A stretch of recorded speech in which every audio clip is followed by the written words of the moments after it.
museum where people gather to share culture, make art, and lift up our community. And we do this through creative events, exhibits, and educational programs, and even presentations like this. We appreciate you taking the time to join us this afternoon. This program is also being recorded. This afternoon's presentation features some incredible voices, each with their own perspective. We have Jeffrey Martin, Wendy Van Camp, who is the newly appointed Poet Laureate for the City of Anaheim. And we are also anticipating that 2 other poets will join us, and when they do, they will be into the feed. The panel of poets have been assembled by Natalie Elaine, a Southern girl living in Southern California by way of Texas. She is devoted to making an impact through sharing her love of poetry, art, yoga, and meditation to the world. She encourages everyone to tap into their gifts and not be afraid to use them. Now it is my pleasure to call on Natalie Elaine to lead this presentation and share some more of the bios of these poetic voices. Natalie?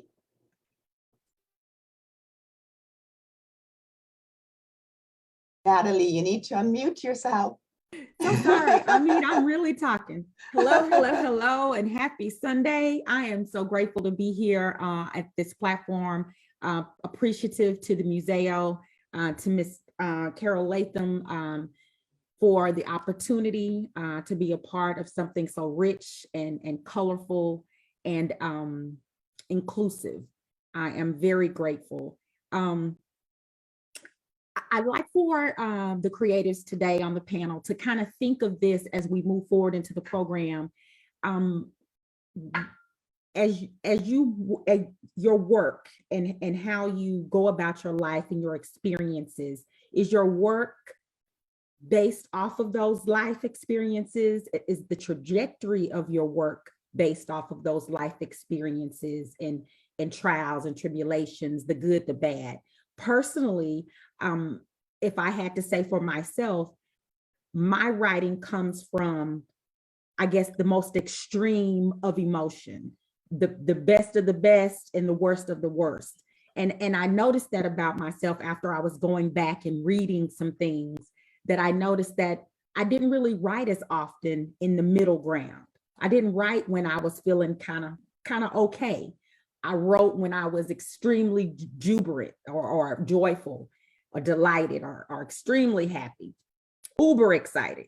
Or I wrote when I was at the worst of worst, the worst pain, the worst hurt, the worst anguish. And so as we move along in the program and as we read, I want that to kind of be the top of the mind for you guys, for Jeffrey, for Wendy. Is your work developed in such a great extreme or a low? So we're going to get started. I'm going to allow Wendy to kind of give a little background and on herself and take the ropes. Miss Wendy Van Camp. It would help if I turned on my microphone as well. It seems to be catching. Hi, everybody. I'm Wendy Van Camp. I'm the new Anaheim Poet Laureate. I'm also the con coordinator for the SFPA, which is the Science Fiction and Fantasy Poetry Association, which is an international association of poets. And I'll talk a little bit more about them later. I am really brand new here. I basically was introduced to the City Council of Anaheim in April, and I am going to be teaching classes. I hope to do more speaking events here in the city. I'm hoping to bring in the poetry community that I know on a national level more into the city as well. But basically, I just want to help foster a sense of poetry out and among the people of Anaheim. I do plan to be at the library open mic, which is the first Thursday of the month, every month that I can. It's a great place to meet your neighbors, to hear poetry, hear music, Sometimes people just come and read essays of things that concern them. And we always have a big crowd. I don't think I've seen it any less than 25 people since we've come back. It's really been remarkable. And it used to be a bi-monthly event, but because it's been proving to be so popular, the library has decided to make it monthly. So remember, the first Thursday of the month, go down to your central Anaheim library, and we're down in the basement. I hope to see you there. Basically, I guess I'll go ahead and get started a little bit with my poetry. Just to let you know, I am what is called a speculative poet. And what this means is, like a science fiction or fantasy writer, I tend to make my poetry also in that genre. I got my start as a novelist. And my first novel series that I started writing via NaNoWriMo, if all of you know what National Novel Writing Month is, it was a steampunk novel. And since then, I've gone on to publish short stories that are speculative of nature. I do have one book out. It's called The Curate's Brother, which is a Regency historical based off of Jane Austen's book, Persuasion, which has been very popular. And yes, there are sequels in the works, but since I've taken on these new roles, unfortunately, my novel writing anyway, has slowed down in favor of writing poetry. But yes, that's basically what speculative poetry is. And believe it or not, there are thousands of us across the planet. We have entire conventions that are for speculative material, either poetry, books, or movies. A lot of scientists come out to these kind of things and give scientific lectures. And they're all over the United States and all over the world. I know that we have about 50 of them here in the USA, and across the world there are many others. In fact, I'm going to be speaking at one in July, which is in India, Bangalore, India. And we're going to be talking about the science fiction community in that country. I think it'll be, and of course I'm there as a poet. So I think it's going to be a fascinating discussion. But anyway, I'm going to go ahead and read some of my work. And just to let everyone know, it is very family friendly. I'm not really into explicatives. And I know Natalie did ask us to talk a little bit about our process, that she draws from high emotions, either positive or negative. And I know many poets are like that. I am not one of those poets. I tend to write when I'm at a calm in my life. If I'm feeling a lot of emotion, the words just seem to just disappear. But I have a good memory, and I remember the things that I experience, and I call on those memories when I feel that I can write. So that's my process. And of course, that's unique to me. And, you know, if you're a poet or wanting to be one, don't worry. Whenever it strikes you, whether you're at a high emotion or not, it doesn't matter. In the end, what matters is what the words are that get down on the page. So don't feel that you have to be in a high emotional state. You can be calm and collected like me. I actually have a writing schedule that I set up an hour or two, and I go to the local coffee house now that I can, of course. I couldn't, of course, during the pandemic. But I designate these times to write. And I do research before I go to these writing sessions so that I have a good idea of what I want to write about. And then when I get there, I order my coffee drink, which is my treat of the day. And I just sit back with my notebook and my fountain pen and I write. But anyway, why don't I go ahead and get to start? I don't mean to go on endlessly. My first poem I'm going to read was nominated for a Pushcart Prize coming up. It is called Close Approach, and it was published in the Starlight Scifaiku Review, which is a new speculative online magazine put out by Starship Sloan. Very excellent. He's a great publisher, and he's become quite an asset to the speculative community.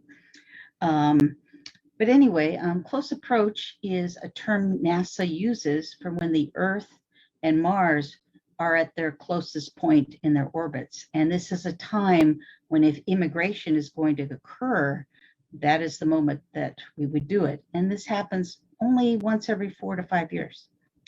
But anyway, close approach. Journey through darkness. We are joined with industry. Legacy is saved. Dodge radiation. Humans reach for God of War. Take the close approach. Falling in thin air. Breathless anticipation. Regolith awaits. Rainbow galaxies compete with the stars above me. Mars is now my home.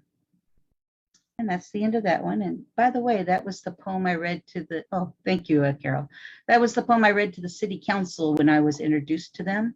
And I just have to relate the experience. I go in front of the council to read, I do an introduction of myself, and all I saw was glazed over eyes. I don't even think they heard me or saw me. And then I started reading this poem, and by the second stanza, all their eyes opened. They were just staring at me with total disbelief, because here is a poet talking about immigrating to Mars. And then the biggest grins just came over their face by the time I finished the poem. And I turned around and the entire audience had gone into stunned silence, smiling. And I must say, as a poet, that had to be one of my most memorable experiences. It was really quite remarkable. Well, you Anyway. see, that's the joy of Yes. arts and the word. Yes, Perfect. yes. But, and like I said, I'm just so grateful to be Anaheim's Poet Laureate. It was always a dream of mine to become a Poet Laureate. And whoever knew if it would ever come to pass. And somehow by grace of God or whatever, it did. So I'm very grateful to be here. Anyway, the next poem I wanted to read was just nominated for a Dwarf Star Award. The Dwarf Star is for Best Speculative Micropoem of the Year. And of course, being a Scifaiku poet, Scifaiku is science fiction themed haiku. It's an actual form. That's kind of my main award among the speculative community. But anyway, this poem is called The Last Journey. And the inspiration of this came from a scientific journal. I was reading about how scientists were using an AI computer to simulate the end of the universe, with specifically testing for dark matter and gravity. Dark matter is something that isn't proven yet. And they were hoping with this experiment to prove that it does exist. But what caught me about the article is how they kept referring to the AI as a person. She was like a real woman to them. And I just found that to be kind of, I don't know, Pygmalion in nature or whatever. So I thought it'd be fun to write a poem about it. And anyway, this is The Last Journey. And let me get my glasses off here because the print is a little small. AI, please show me bright stars engulfed within dark matter halos. Gaze back and forward, mirror, mirror on the wall, universal history. Science watches God, a simulation of time, gravity only. As galaxies form within halos of dark matter, the last journey ends. Mira shuts her eyes. Gravity journey over. Aurora awaits. And Aurora, of course, is the name of the next AI who will do the next test. So that was that one. I thought next, oh, thank you again, Carol. I thought I'd read from my Elgin nominated book. I happen to have one right here. It's called The Planets, a Scifaiku Poetry Collection, available on Amazon and all those good places. Basically, it won the Elgin Award twice, and the Elgin is for Best Speculative Book of the Year. Unfortunately, I did not win. It was in 2020 and 2021. And I just published my book right at the start of the pandemic. So unfortunately, I wasn't able to submit it out to most of the contests and awards that I wanted to. But at least, you know, I got an Elgin nod. And as a speculative poet, that's one of the top honors you can get. So I'm very well pleased with that. But anyway, the poetry is mainly all scifaiku or haiku style Astra poems. And again, Astra poetry is poetry that is inspired by astronomy. And there's many magazines that cater to that, but we won't go into there. We'll just do our reading. Anyway, these are just excerpts of poems throughout the book. There's 9 chapters. I cover the 9 planets of the solar system, and showing my age, I do think there are 9 planets. I do include Pluto. Yeah, it's my intent was to create a way for someone to read the poems, and if they found things that they didn't understand, to look it up and basically be taken on a journey of the solar system, both with the physical aspects of the planets, but also historical aspects and some of our dreams and aspirations concerning these planets as well. And I was amazed at how unique each planet of our solar system truly is. And I'm hoping in my book I did capture that essence. But anyway, let me get started. The first one I call Mercury. I circle the sun in spin orbit resonance, lonely messenger. Next one is Venus impact. Sulfuric air of Venus burns meteors of certain size. Small rocks need not apply. Dysphoria. Life springs from the earth. Humans are as seeds on the wind, colonizing worlds. Oceanus. We call our home Earth, part of our short-sighted hubris on a world of water. Next one I call Mars. This elderly world, lost global magnetic field, can't hold its breath. Canals. Mistaken translation, Italian Canelli creates hope of Martian life. Jupiter's rings. One bright main ring, the halo forms an inner torus, on edge glimmers gossamer dust. Saturn's attraction. Love is magnetism, as sparks flash in my winds, metallic hydrogen dynamo. And the next one is about the moon Titan, which is a moon of Saturn. Your deep canyons hold rivers of hydrocarbons. Will we plant our flag? Enceladus geysers. Oh, thank you, Jeffrey. Enceladus geysers. Hot geysers take aim at Saturn's magnetosphere, mingle and merge. Uranus breath. In monotonous teal, methane hides soul of giant, wild winds storm beneath. Deep blue world, which is about Neptune. Methane not the reason, what secrets lie beneath of Neptune's royal blue. And the final one of this set is about planet Pluto. In the Kuiper belt, dwarves mingle with comets. Size doesn't matter. And that's the set from the planets. Oh, thank you guys. I think we'll go ahead, since we have some time. I think I'm going to read a set that was inspired by Tabby Star. Tabby Star is a star in the heavens that is slowly getting dimmer and dimmer and dimmer in a very alarming fashion that we have not really been able to figure out why. It's very unique. And it's been postulated that the reason it's growing dimmer is it may have a Dyson sphere around it. Now, it's not proven, of course, but being the science fiction writer and poet that I am, I had to go with that idea. So the first one of this set is called KIC 8462852, which is the astronomer's designation of Tabby Star. 1,500 light years, human warp drive propels ship, odd pulses promise life. Dyson swarm, hold my place forever, lonely swarm of graphene sails, wireless energy transfer. Dyson ring. One by one we encircle, stalactites self-replicating ring, star energy captured. And the final one of this set, abandoned sphere. Lack of radiation, dead stalactites enclose alien star. We claim all salvage rights.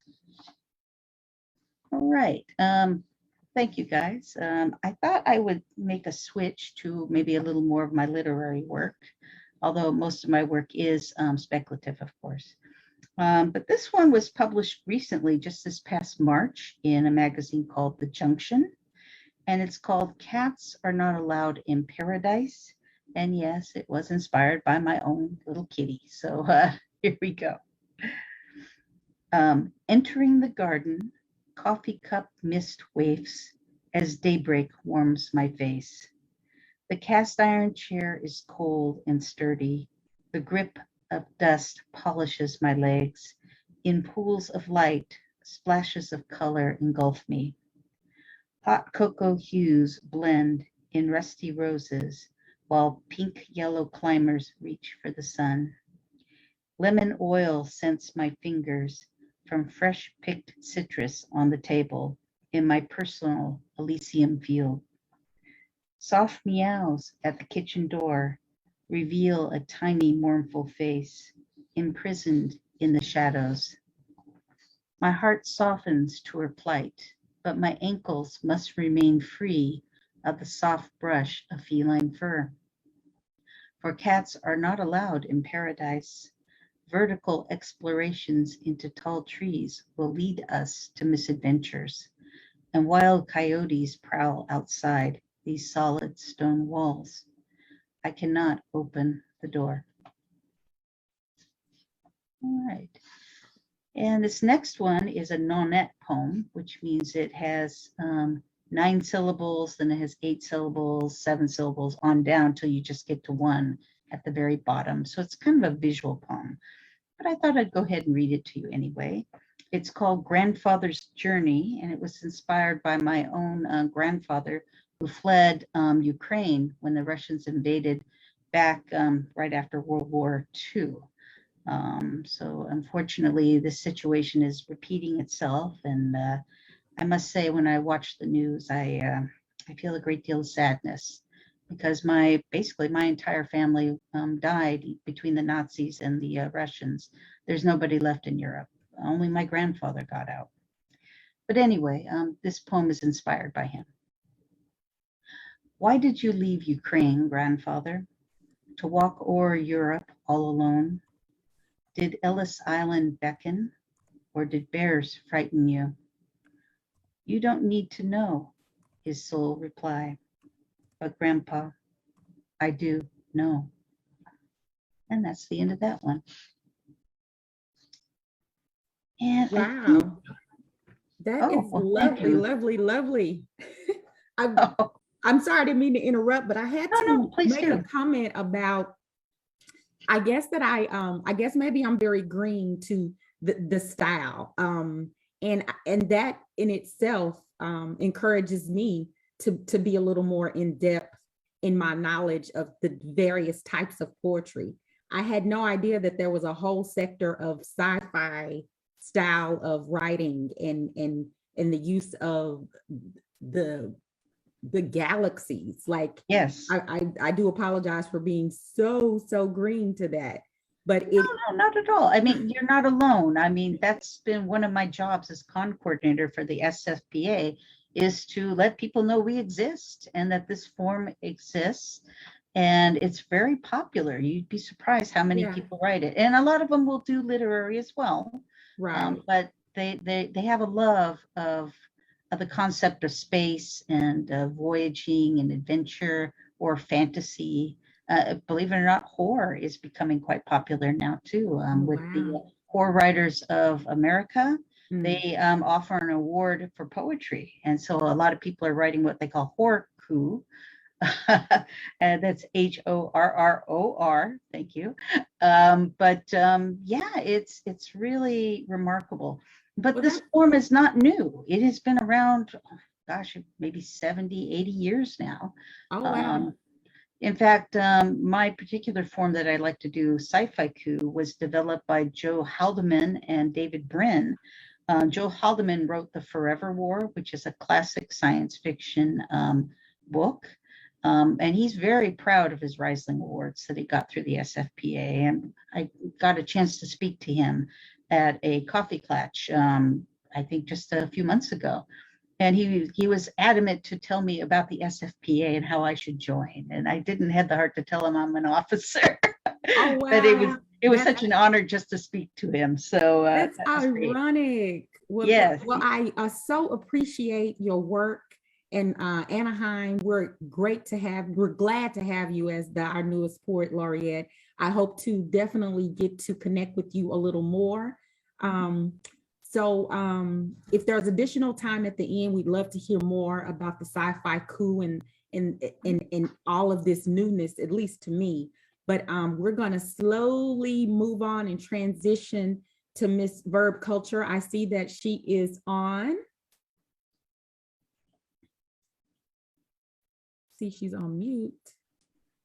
Can you all hear me? Yes, we can hear you. Hello, hello, hello. Hello, hello. How are you? I'm good. How about yourself? All right. So I was unsure exactly how much time we have. You have time to do 2 to 3 pieces. Okay. Sure, depending on the length. Yes. Okay. I love your necklace, by the way. I absolutely love it. Thank you. I spoken word artist, performing artist. I pretty much have been doing this almost my entire life. Yes, so, you have. I know. I follow you closely. Even when I was in Dallas, living in Dallas. Yeah, thank you. I just really appreciate you all having me, and I really enjoyed your work, Wendy.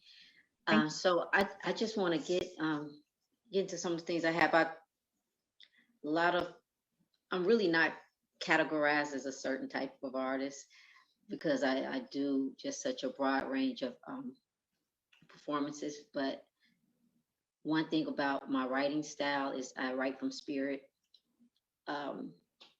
When it's in me to write, I write. I'm not the type of artist that or a writer that goes back when it comes to my poetry or spoken word and do a lot of editings or changing up things to make it sound a certain way for certain people.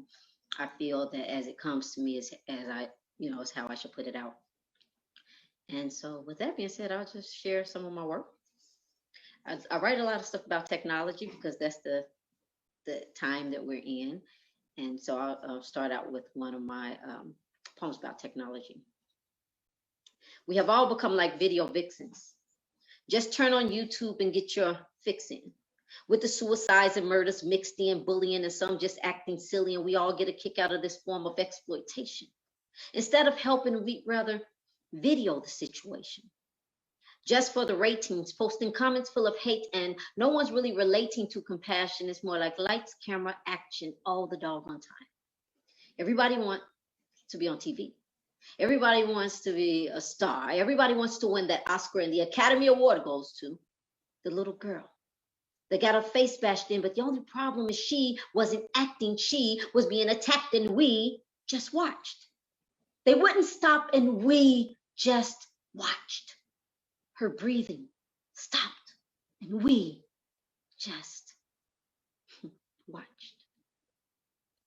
With an attitude like keep the cameras rolling, any newcomers, hey, we can write your role in. This is reality TV at its best, and I'm sure we'll get 10 million hits, no less. I'm sure all of my friends will be impressed. I may even have to send this one to the press and world stars. Recording in progress.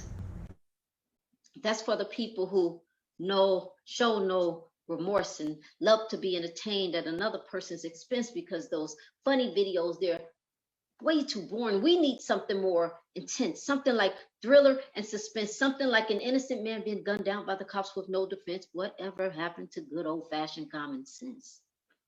Well, I guess it's not that common anymore. And people don't care like they did before. Everything's a Kodak moment, something to be captured as our brains are captured in society's web, shackled in a cyberspace, showing videos out of this world, displaying people out of their minds. At least the actors get paid to play the dumb parts, but we do it all for free.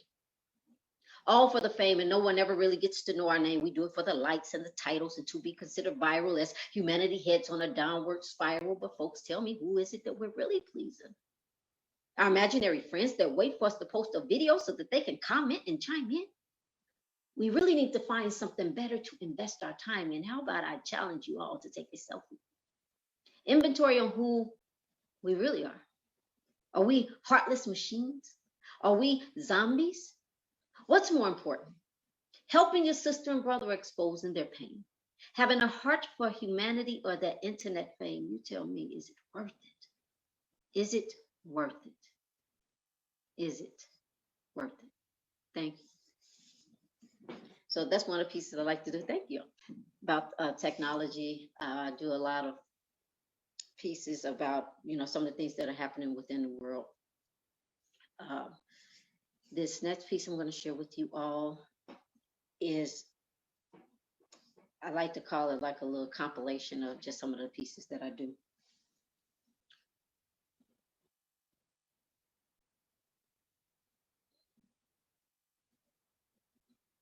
If I could change the world, I'd start with us.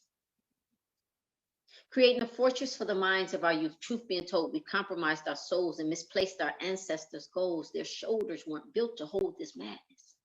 Therefore, we stand here in this swamp of sadness, socially suppressed, spiritually depressed, and until we change, there'll be no progress. Let's start with the press. Stop allowing them to flood our minds with nonsense. Stop allowing our children to be raised by the media, and stop allowing their future to be treated like Expedia, the cheapest ticket to an unknown destination. We can't just sit here and watch time fly. Procrastination could cost them their lives. The execution of our youth is at an all-time high. Now it's time for the change to arrive and for our Black heroes to arrive and stand in power. No more media showers of Black bodies descending as bright lights into Black holes, ghettos, and city parks. No more being racially profiled because our skin is too dark. No more forget your history and get past the social injustice. We need more unification if we plan to win. We need more Black educators teaching our history and our culture. Again, we need Black economics so that we benefit when we spend. No more. No more. No more. We need each other. We need peace. We need change. If I could change the world, let's start with us. Thank you. And let me see. I'll share another one that I have. It's kind of along the same lines as dealing with technology.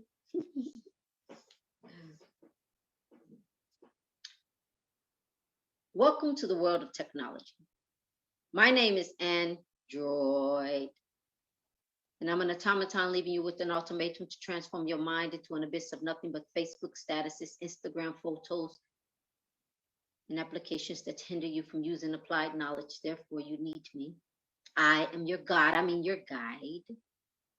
Allow me to navigate to your soul using my GPS 666 Hell's Highway City, Lucifer's lair, state of emergency. Life is now mobile with a stationary mindset. Imagination has morphed into the image of an artificial intelligence with the official agenda to kill, steal, and destroy you. Heartless because emotions have been converted to emoticons so that I feel nothing when you cry through text, and you can easily forget what it feels like to touch someone because you will spend all of your time touching me, and I will never be in touch with anything other than your fingertips. So save your sob stories for Facebook, blogs, Instagram, and reality TV. I was created to do a job and be your God, your guide.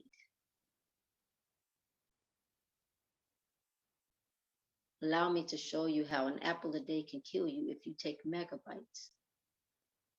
Why is there an iPhone, iPod, and iPad, and there is no I in team? However, there is an ME that puts you first.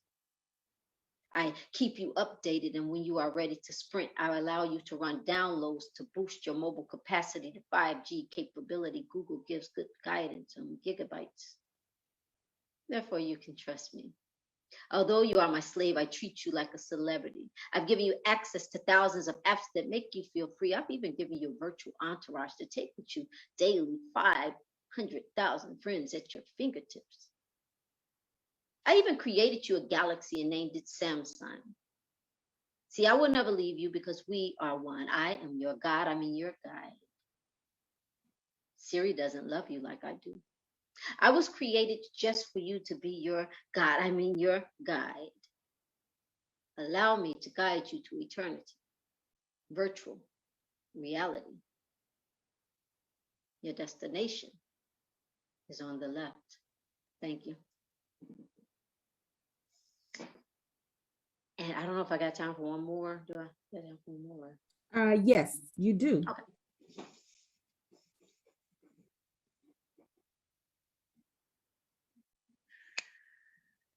This is not the curious case of Benjamin Button, but all of a sudden you can be history.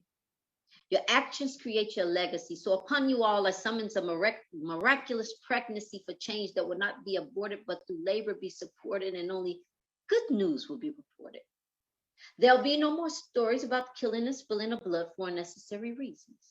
For this birth will change the seasons, and unbelievers will again start believing, and dreamers will again start achieving. You are receiving the message, so it is up to you to pass it on to the next generation. For leaders, they're still awaiting, but we must first start by relating to our youth, replacing the lies with the truth that the battle is not between each other, but between good and evil. And the retrieval of our positions as kings and queens is still obtainable as long as our focus is sustainable. We no longer be distracted by the materials we are attracted to. These are the very things used to be that test for you. So do you pass? Or do you fail? Do you see heaven or burn where evil dwells? Does your faith in the end prevail, or do your soul you place for sale? It is time to remove the illusions and reveal what's real. This is not a fire drill. This is not a test of the emergency broadcasting system, but this is life. FEMA can't save them. It's time to save the children. Only we can raise them. Parents, get involved. It is time for us to tell them to cut that game off and get a book. Some people say some of the tails should be shook. Some say some of the mouths should be washed out with soap, because we can't raise leaders to speak a language that's broken. It's not the way to be outspoken. This is a rebellion. It's not just one, but there are millions. It is time to save the children. They're lost and we need to lead them. They act out because they don't think we see them. So they act up and convert to killing themselves, their own sisters and brothers, where the fathers and mothers step up and remove the covers, expose that hurt and pain, the stress and strain, the pressures of life they face. Social status, gender and race, even sexuality through promiscuity. Some of them seek liberty only to find HIV. Now they're gone at 23, locked in jails or on the streets, numb to violence. Our children are suffering in silence, and no wonder they're wailing out. Because we're too doggone busy to straighten them out. We're so quick to plop them down in front of a TV and expose them to things they don't need to see. This is an epidemic. What they see, they will mimic. This is not a social gimmick, but a catastrophe. Save the children before we lose them. It's not their fault, so we can't accuse them. They need our help, so we can't refuse them and excuse them for not knowing any better. But this is causing casualties. The media is full of tragedies involving our children, our future, our culture. Their brains are on a rupture, on the verge of rupture, aneurysm of the mind. And the last time I checked, I thought that no child should be left behind. And I know for a fact that child neglect is a crime. So now is the time. Right now is the time to save them. Thank you. Thank y'all so much for having me. Thank you for gracing us with your presence. And very ironic that that the majority of your pieces are about technology and that you brought it up today. I was just having a conversation with a young lady. She's actually a psychologist in my yoga class. Mm-hmm. And she says she has 4 to 5 clients or families who she's treating their children because they are addicted to video gaming. They are literally coming to counseling to get treatment because their children can't stop gaming, or they're just having so many issues with not being able to game, or they're watching other people game. And I'm thinking in my day and age, and for most of us here on the panel today, that was not an issue when I was a child. I mean, I didn't want to watch other people play video games. I wasn't really big into video games, but technology and the way the world is today and how things are, we are prisoner to it. We're literally prisoners to the technology, it seems, for sure. Definitely. Thank you again, Verb. We really appreciate you again gracing us with your presence. Be sure to tell your husband, Shelly Carroll, I said hello. And we're gonna move on now to Mr. Jeffrey Martin.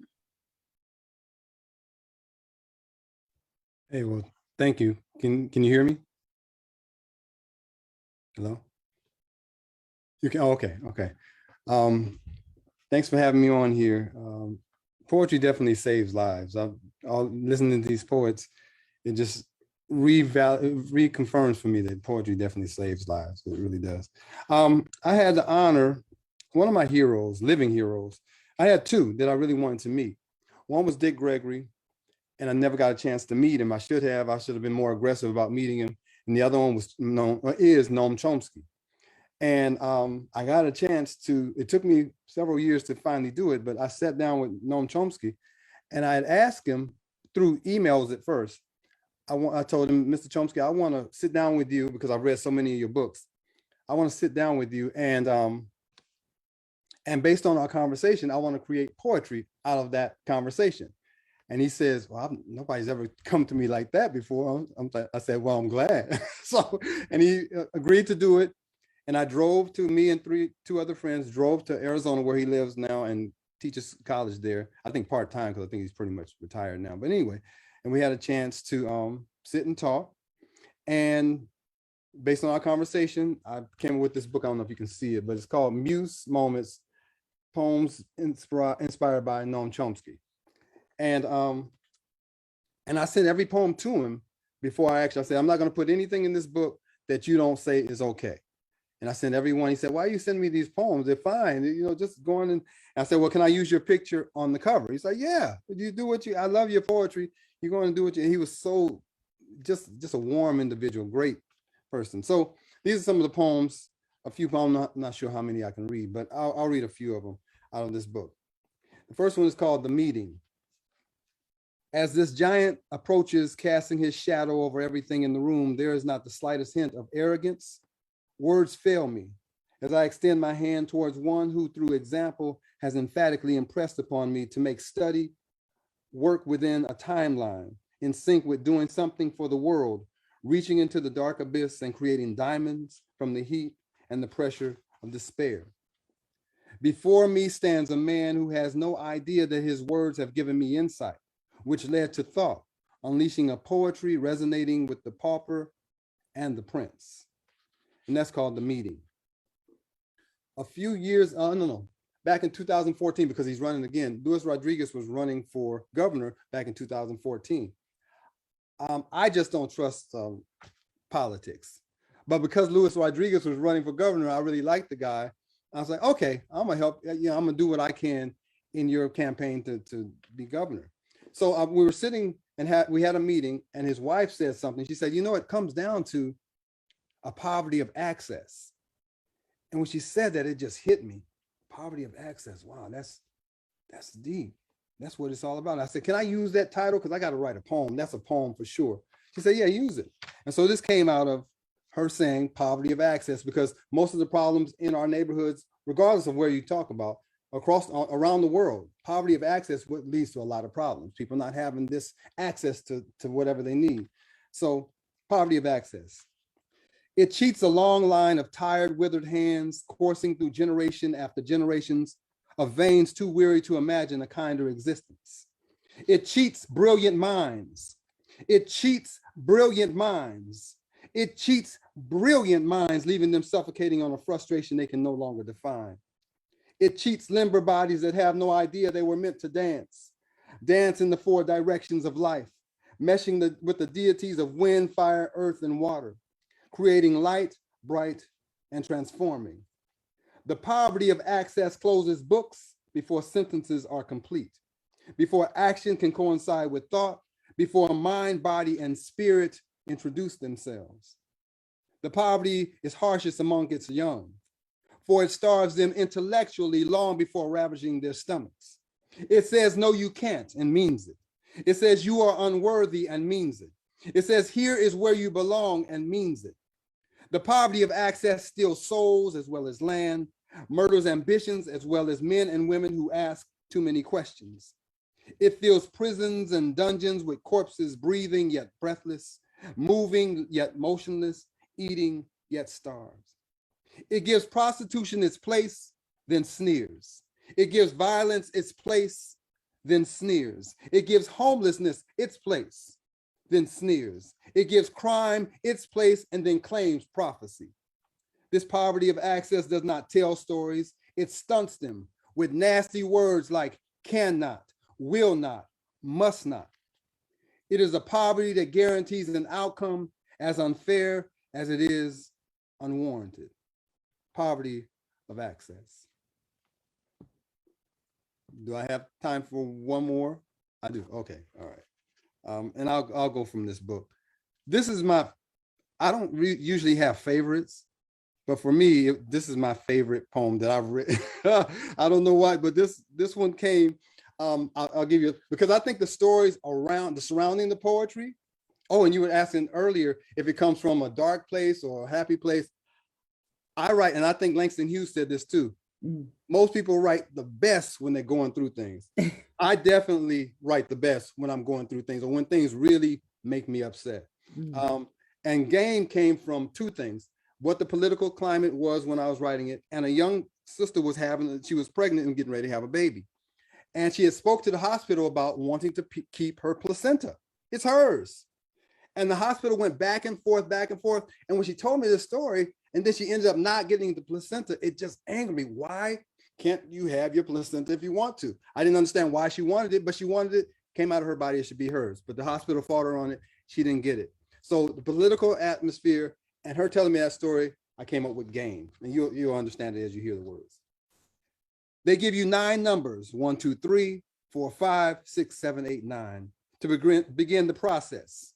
Steal your mother's placenta, wrap you in hospital garb, and take mental notes before the cameras can be adjusted. Then the onslaught begins. You are given a name, a race, a gender, a neighborhood, a set of values, a flag, a television, a radio, toys. And then the game becomes complicated, evasive, hidden. The cameras are now rolling. Everything is scripted except you. The room is wired. Your words are analyzed, predicated on prompts already in place. You have no idea. You have no idea that you have never had a single thought that was your own. Even your rebelliousness has an index. Paid robots bring your music, dictate your speech pattern, and determine which clothes shall protect you from a warming climate. In cozy rooms, every argument is designed, packaged, and augmented to draw you away from thinking. Your brain, no longer yours, repeats cryptic messages that you don't understand, because that requires critical observation. A vice separated at birth, refrigerated alongside the afterbirth. It is one big blur. Teachers are limited, so they limit. Teachers are limited, so they limit. Teachers are limited, so they limit. Leaders rehearse their fairy tales for payouts and favor, and so you acquire stories instead of truth. You watch games where winners know what routine to use and losers what face to make. Your response is always heated. They are watching for the slightest flicker of thought. That would be treasonous. Everything you know is scripted, federally funded, and boardroom stamped.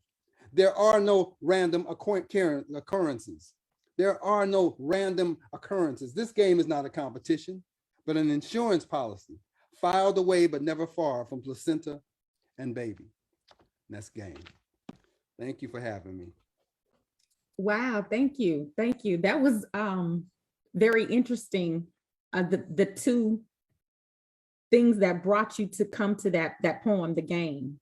Mm-hmm. And yeah, that's very interesting. And it is a very how can I say this? You know, we don't like to talk about politics and religion or just a lot of things that are just kind of off base, but that is, well, I'm gonna just leave it at that. But to think that those topics kind of brought you to those words, very interesting, very interesting. And it's okay to have a favorite, by the way. It's okay to have a favorite piece. Before this one, I never I just said everything I wanted to say without me going crazy. That was Right. everything. In that moment, I was just so angry about what was going on or what continues to go on. Police Right, shootings, absolutely. all of these And- things were happening. And then she tells me this story. And I said, well, did you find it? And she ended up not getting, and I just, that was so, And as women today, even in this climate and in this century, we're still losing the ability to have what is ours. And those decisions are being made by people in politics. So, and do you know that there are people back in the 40s and 30s and 20s, women that wrote had to change their name to men names. pen You know names. that's still going on. I met an author about a month ago. I'm sitting in the park because I go to the park to read and write. I'm weird like that, but I'll go to the park and I meet an author, a woman author who has, if you found her on Facebook or something, it would be is Joel Crosswell. I'm telling her business. But anyway, she goes under because she says she'll sell more books having a male's name. I'm like, we're still there, 2022, and we're still there. They were doing that in 1919 with, you know, Emma Goldman and all those folks. And Right. we're still doing that in 2020. That's why Well, I'll tell you this. Yeah. I will not change my name Good. to a man's name Right. when Well, it's she time for didn't me to change it, but publish just my book. her writing name was Right, her pen name. I get Her that. I pen see what you're name, her saying. pen Yeah, her name. pen name. Yeah, Right, right. I'm like, we're in 2022 and people still have to do that. But Yeah. the reality, it's for women, it still has not, we still haven't caught up. Well, a lot of things. Right. But anyway, we're getting political. But Thank we're you for having strong me. in I love numbers. it. Women Yeah, rule the world.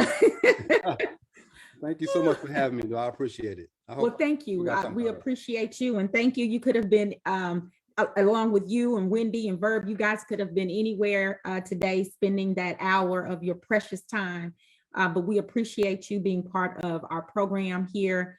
Me hosting Poetic Voices, the Museo, and Miss Carol giving me the platform to bring together the inclusiveness, the wealth of just variation in style and in poets and in creatives. So again, I appreciate you all. Miss Carol, do you have anything to add? Well, this was so diverse Yes. and wonderful. I kept getting gooses because, you know, the words were just so powerful, especially what I was hearing from Verb. And I love the fantasy of Wendy's poetry. It makes me think of different things. I mean, you know, you see the moon and yes, it's beautiful, but you don't really get into the depth of what it is, you know, unless you are a sci-fi person. And obviously I'm not, but I love the fact that she brings that, that joy and excitement and knowledge to something that is a little bit, I'm a little bit more naive about. And then Jeffrey, I quite agree. There is nothing wrong in having your favorite poem. And that one was pretty powerful and, you know, very timely, as Natalie was saying, in terms of what's happening globally. But this was just, I love the variety of voices in this session. And so, I think they really meshed very well. Yeah. It always seems to come together. I know, because when we first talked about maybe the order of it, you know, it was a little different. Yeah. And so we start with Wendy and then we end up with Verb, and it's almost like they had collaborated. It did seem that way, didn't it? Oh my Verb needs gosh. to join us on the SFPA. I Yes. need to talk to her. Really, really awesome. Awesome.